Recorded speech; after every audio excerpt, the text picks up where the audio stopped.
your parents. And, for a parent, you've poured into your child, you've poured into your daughter. And then that happens. There's that initial, and they kind of understand the grief that's going to be there. And then you have to heal that relationship of trust. How did that go for you and your mom and dad? Mayfield and Beloved presents Camp Here and There. Episode 12, The Love of Mother.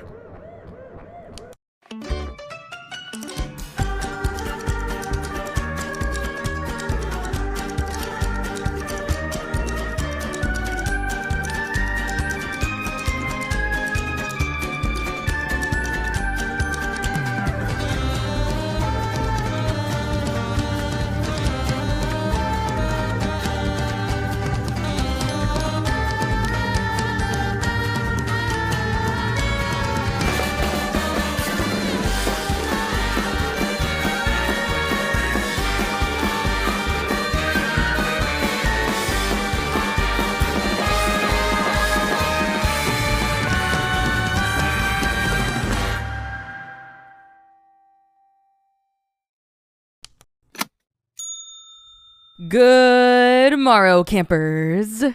The time is 8:60 a.m. The globe on my desk has been spinning on its own accord since late last night, and the sky has become a very interesting shade of purple since the sun began its daily climb.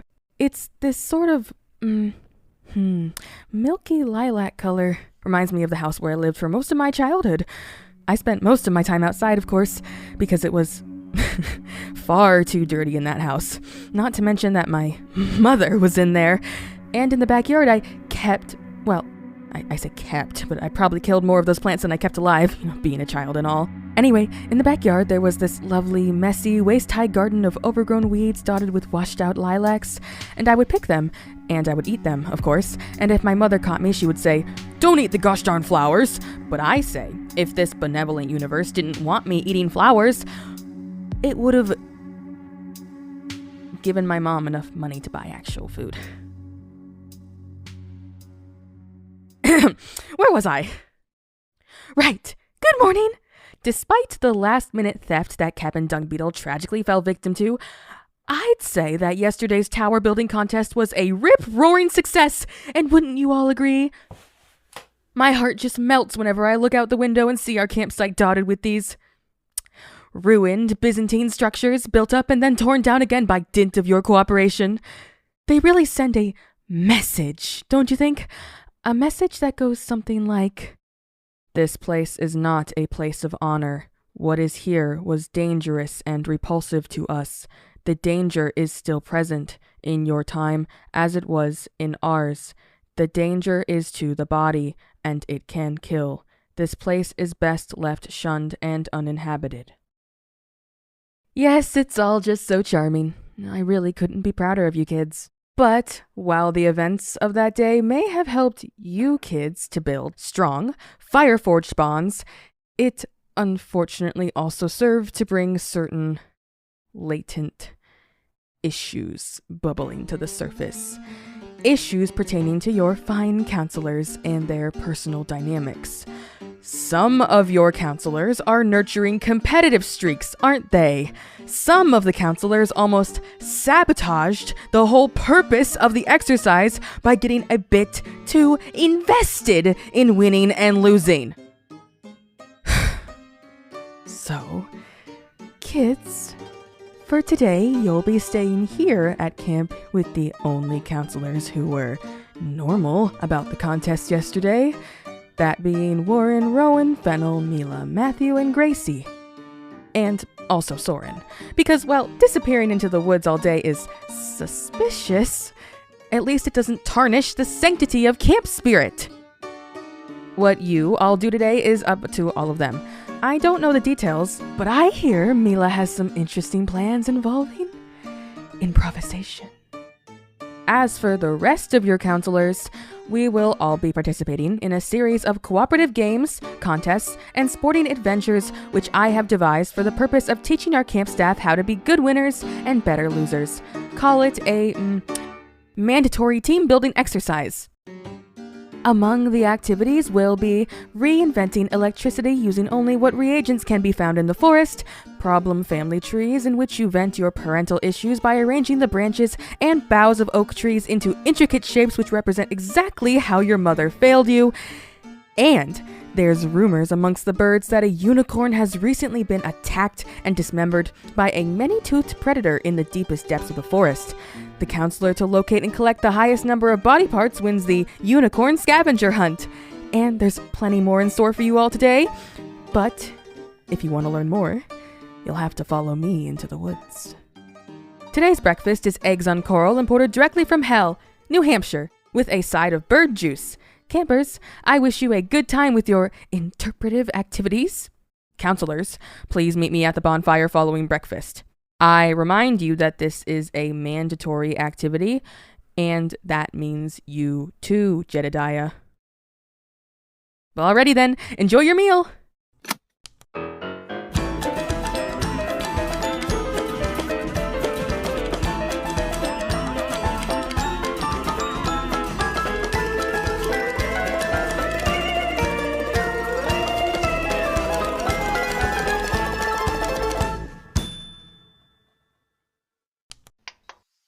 Ho campers, hail and well met! Thank you for joining me this fine 12:80 p.m. Yes, I'm reporting live from deep in the woods to bring you the play-by-play on today's Counselor Olympics. This neat little handheld microphone here is hooked right up to the speaker poles on the campgrounds with the help of a very stretchy cord. Please be careful about running around today, everyone. The wire is pulled so tight it could slice right through you. As soon as we made it out to the deep woods, we started our day of team building off with a forest obstacle course, graciously set up by our lick guard Mila last night. Then, after taking a quick break to treat our injuries, we moved on to the reinventing electricity activity, which of course caused all of the counselors to groan. I know that it's the most overdone team building exercise of all time, but I say, hey, it's a classic for a reason, right? Watching my coworkers lumber around the forest like temporarily displaced physicists, desperately rifling through the leaves for the right materials to spark and channel the ancient, dangerous magic of electricity. It never gets old. After 2 hours, Counselor Marisol managed to provoke the clouds into producing lightning by throwing sticks and rocks at the sky, and everyone agreed to count that as a victory and move on to the next game. Now we're at the scavenger hunt portion of the day. So far, your intrepid counselors have found 5 unicorn legs, a tail, and what we think is a chunk of the flank. Still no horn, which is a darn shame. Still holding out for that tasty, tasty horn sap.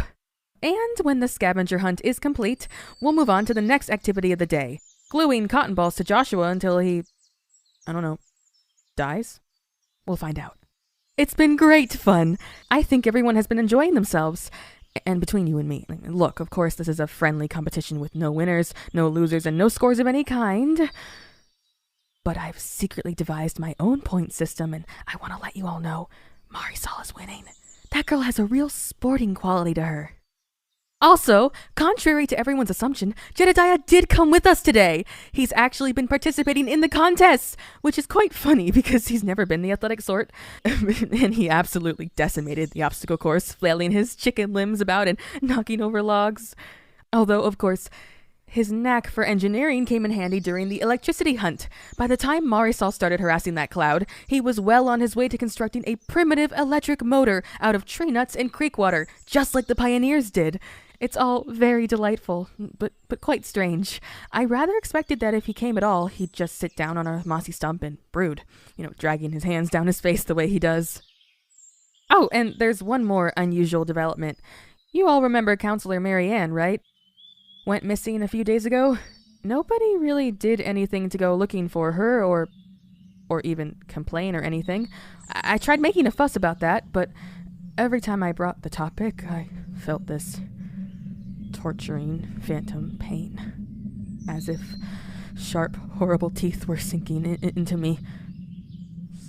So I just kind of shut up about it. Anyway, I can now painlessly report that she's back!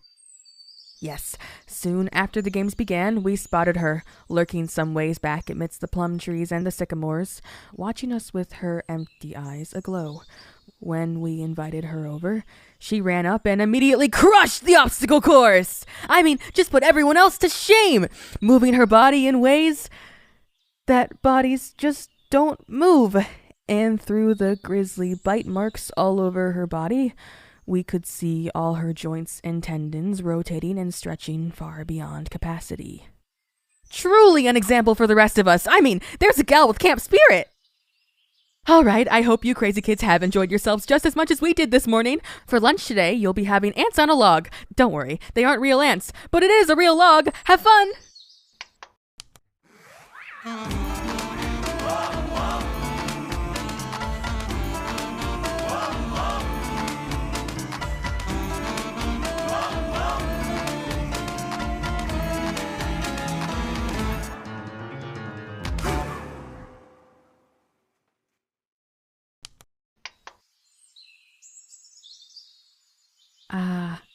Hi, campers.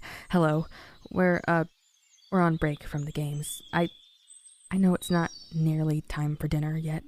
I don't know if you can all even hear me, if you're anywhere near the loudspeakers, but I just needed to talk through something, so no need to pay close attention. No important announcement here. Just to keep on with whatever, and I'll talk, okay?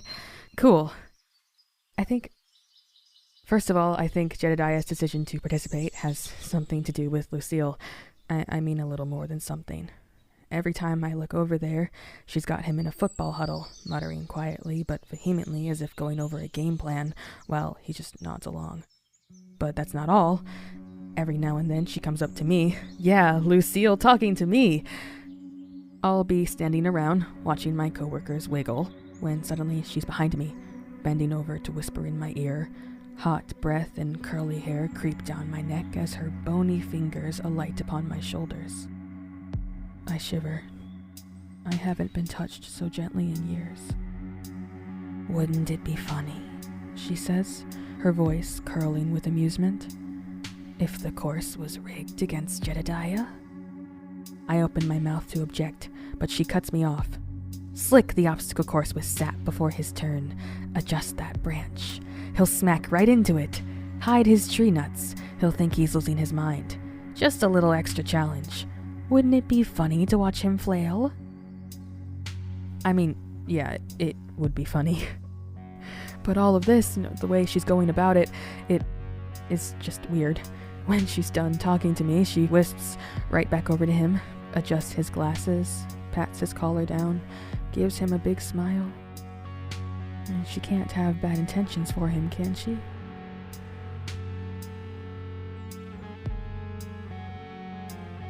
When I was a child, I spent a lot of time at Lucille's house. I'd go over there when my mother, when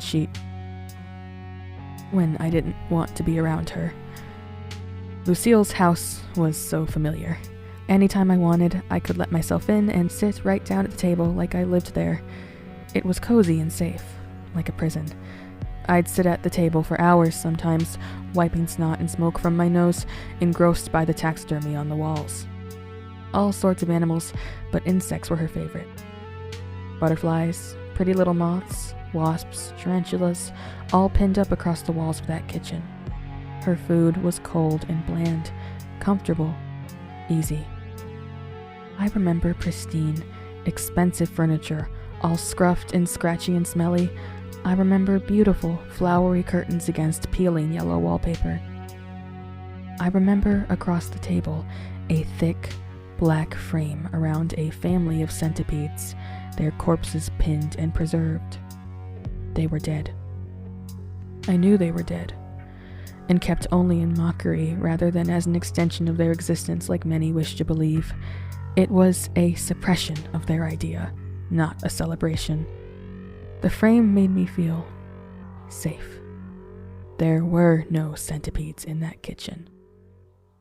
Only the lack of them, dipped in alcohol and left to rot away on a paper towel. It made me sick. It felt like home. There were no centipedes in that kitchen. There and there alone, I was safe. Not in my house. Not in my room. My room. my room was... When I try to think of how Lucille's house was laid out, it always seems to change. Did it have a second floor? Was that where I slept? No, I didn't sleep there. I didn't live there. Why would I live with Lucille? I'm sorry, campers. I always get a little overcome when I remember that time. I really miss it. Is all. And I don't think she does.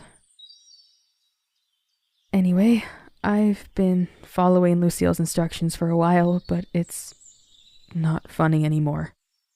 Jedediah's taking this really seriously. When he didn't win the scavenger hunt because I was moving the unicorn parts around whenever he got close, he looked like he hated himself.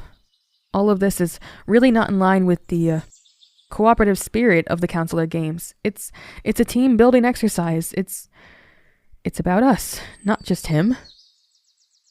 Okay, I think I know what I'll do. I'm gonna talk to him about this, come clean, and apologize, because I think I went too far. I feel kind of bad about doing this when it seems like Lucille wanted me to keep this a secret from him, but, well, if it really was just a prank, then it's not a big deal if I expose it, right? Thank you for letting me ramble. It was a big help. Have fun with the rest of your day.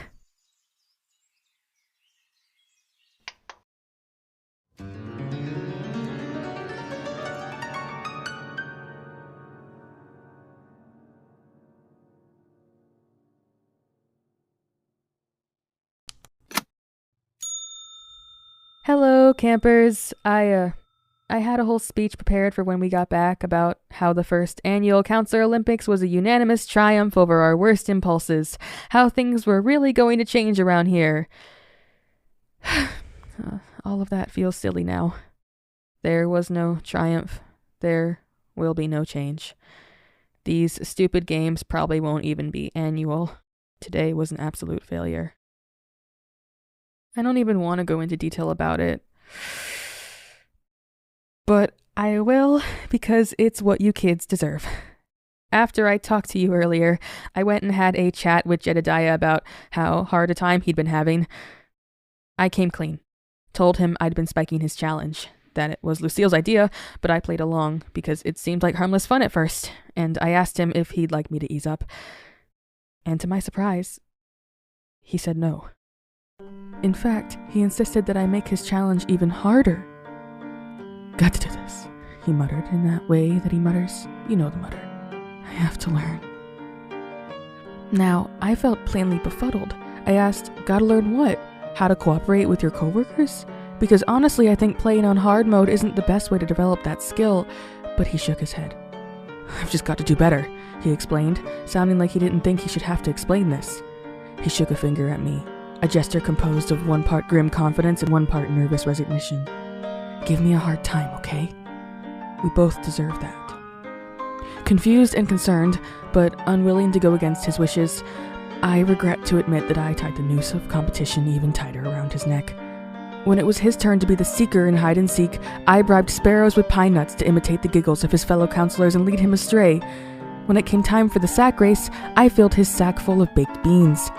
And as the afternoon progressed, I noticed more and more counselors getting distracted by Jedediah's misadventures. Eventually, it was just Jedediah tackling a bridge building challenge alone while everyone else watched. I tried to convince people to participate, but they no longer saw the point. These games were about Jedediah now, not them. I tried again to convince Jedediah to ease up, but he was too absorbed in his self-flagellation to acknowledge me. Finally, Jedediah collapsed onto the impotent pile of wood planks he'd been trying to build with, while everyone watched. Several of us rushed over and I was already at his side, but he ignored everyone except for the wooden mannequin Lucille had sent over to help him up. Lucille left with Jedediah, patting him on the back and whispering whatever into his ear. Although judging by the empty look in his face, I doubt he heard her. Nobody was interested in playing games after that. Oh, except Counselor Marianne, who continued playing like the entire time while that drama was unfolding. Her answer for the scavenger hunt was locating and savagely slaughtering an entirely different unicorn. Her karaoke performance made the leaves begin to dance, and her tree sculpture revealed to me the shape of God. Finally, long after everyone else had gone back to camp, she ran back off into the woods with an undisputed points win. Not that I was counting points anymore by then. And now she's gone once more. I wonder when she... There it is again. Ow. There it is again. Never mind. There are some bright spots in the soaking void that is today, however. With your most corrupt counselors absent and unable to exert their influence, you campers were on your best behavior today. According to Counselor Rowan, the moment our party left, all of you sprang into action and spent the whole day doing chores. When we returned, it was like a whole new camp. The bonfire is so squeaky clean I can see my reflection in the wood. I have to say, kids, you never fail to brighten my mood when times are gray. For dinner today, Matthew has made all of us a big, beautiful cauldron of unicorn horn sap soup, just like Grandmama used to serve. And she'd claim she procured the tusks through legal means, hunting unicorns and sanctioned unicorn hunting zones. But you knew there were no unicorn hunting zones within state lines. You knew she'd been taking the lives of those unicorns, taking those horns they worked so hard to grow, without the leave of the law. You despised your lying, poaching grandma. But we got that horn by finding it on the ground, so it's probably legal to eat this. Dig in! For tonight's activity, we'll be doing a camp-wide art hour. I want you all to draw your favorite extinct reptile. Jedediah says he needs the data. All right, campers, let's make up for the sins of today and enjoy the meal together. I love you all.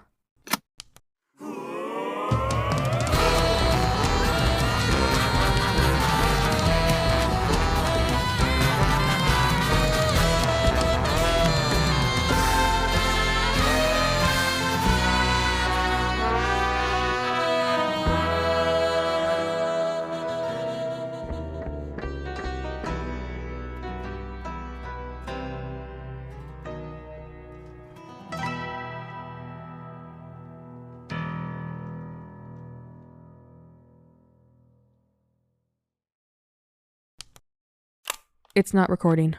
Why is that thing even with you, then? There's a ghost in it. Why are you here, dear? I, wanted to talk to you, Lucille. I don't think it's fair how you always listen to what Jedediah says, but you never listen to me. You know, half the time I'll come to you with the same idea, but you won't approve it until it's Jedediah saying it. And you let him do things that you wouldn't let me do, like getting things delivered right to camp, and I don't... It doesn't feel good. I don't feel respected. Hey, honey. Dear, of course I respect you. I love you, don't I? Well... Don't I? Yes. Of course I do. I care about you, Sydney. Of course I respect you. And I know I seem distant, but I always make sure to listen to you when you tell me things. Now don't worry about that. Okay. You worry too much. Yeah, probably. Good. So are you gonna do anything about the elephant man? It really matters to me. Of course, dear. Just give me time. Okay. Thank you. That was, not what I was expecting. I think I'm glad. Hey, ghost recorder. While I have you here, one last interesting thing happened today. Marisol told me that while she was wandering around the forest during the scavenger hunt, she stumbled upon a strange clearing, surrounded by a circle of huge vertical stones. Inside of the circle, there were animal bones scattered about, and in the center, a giant, rock-hewn statue of a robed woman, her stone hands stretched out above her head, palms up as if in offering. And laid tenderly in those hands was the corpse of a white rabbit. Marisol was too unsettled to investigate further, especially after she heard rustling nearby and saw someone approaching. She ran right back to tell me. I spend pretty much all of my time around here, so it's hard to believe that I'd miss something like that, which leads me to believe it was built recently. Which leads me to wonder what Counselor Soren has been doing with all those stones. Well, it's probably nothing to worry about. I know I've constructed a few effigies in my time. I'm gonna head to bed now. I am tuckered out. See you tomorrow, Ghost Recorder.